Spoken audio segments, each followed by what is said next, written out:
ഈ ഒരു ട്രോളി കണ്ടിട്ടാണ് ഞാൻ ഈ ഒരു കടയിൽ കയറി കേട്ടോ. കയറുമ്പോൾ എനിക്ക് അത്ര വലിയ ഹൈപ്പൊന്നും ഉണ്ടായിരുന്നില്ല. നമ്മൾ നോർമൽ ഒരു പുതിയ കടയിൽ കയറുന്നു അത്രയും ഞാൻ വിചാരിച്ചിട്ടുണ്ടായിരുന്നുള്ളൂ. പക്ഷേ കയറി കഴിഞ്ഞപ്പോൾ എൻ്റെ കണ്ണ് തള്ളിപ്പോയി. കാരണം അത്രയും നല്ല ക്യൂട്ടായിട്ടുള്ള അഫോർഡബിൾ ആയിട്ടുള്ള പ്രൊഡക്റ്റ്സ് ആയിരുന്നു ഇവിടെ ഉണ്ടായിരുന്നു കേട്ടോ. നമ്മുടെ മേക്കപ്പ് ഐറ്റംസും ക്രാഫ്റ്റിൻ്റെ ഐറ്റംസും മഗ്സും ബാഗ്സും അങ്ങനെ ഇഷ്ടം പോലെ പ്രൊഡക്റ്റ്സ് ആയിരുന്നു. നമ്മുടെ മിനീസോടെ ഒരു വേറെ വേർഷൻ പോലെ എനിക്ക് തോന്നി കേട്ടോ. പിന്നെ ഈ ഒരു കിളിക്കൂട് എനിക്ക് ഭയങ്കര ഇഷ്ടപ്പെട്ടു. നമ്മുടെ വീട്ടിൽ കിളികളെയൊക്കെ വളർത്തുന്ന ആൾക്കാരാണെങ്കിൽ അവർക്ക് ഭയങ്കര യൂസ്ഫുൾ ആയിരിക്കും, അവർക്ക് ഇഷ്ടപ്പെടുകയും ചെയ്യും കേട്ടോ. അങ്ങനെ ഞാൻ ഓരോ സെക്ഷനിലൂടെ ഇങ്ങനെ നടന്ന് അവസാനം ഒരു സെക്ഷനിലെത്തിയപ്പോൾ എനിക്ക് സന്തോഷവും സങ്കടവും എല്ലാം കൂടെ വന്നു. കാരണം നമ്മുടെ ചാനൽ ആദ്യം തൊട്ടേ ഫോളോ ചെയ്യുന്നവർക്ക് അറിയാം, നമ്മൾ ക്രാഫ്റ്റിൻ്റെ ഓരോ സാധനങ്ങളായിരുന്നു ചെയ്തുകൊണ്ടിരുന്നത്. അപ്പോൾ കുറച്ച് നാളത്തേക്കുള്ള ഒരു ബ്രേക്ക് കാരണം നമ്മൾ ക്രാഫ്റ്റ് ഇപ്പോൾ ചെയ്തിട്ടുണ്ടായിരുന്നില്ല. അപ്പോൾ വീണ്ടും പഴയ ആ ഒരു സെക്ഷനിലേക്ക് എത്തിയപ്പോൾ എനിക്ക് ഭയങ്കര സന്തോഷമായി. കാരണം നമ്മുടെ വാഷി ടേപ്സും സ്റ്റിക്കി നോട്ട്സും സ്റ്റിക്കേഴ്സും അങ്ങനെ എല്ലാം ഉണ്ടായിരുന്നു.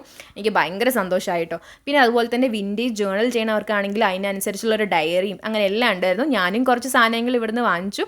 സോ ബെസ്റ്റ് ആൻഡ് അഫോർഡബിൾ റേറ്റിലുള്ള സാധനങ്ങൾ നിങ്ങൾ നോക്കുന്നുണ്ടെങ്കിൽ ഈ ഒരു കട ബെസ്റ്റാണ്. മിസ്റ്റർ DIY എന്നാണ് കടയുടെ പേര്. സോ നിങ്ങൾ ബാംഗ്ലൂർ ആണെങ്കിൽ പ്ലീസ് ഒന്ന് ചെക്ക് ചെയ്ത് നോക്കുക. സോ വീഡിയോ ഇഷ്ടപ്പെട്ട ലൈക്ക് ചെയ്യുക.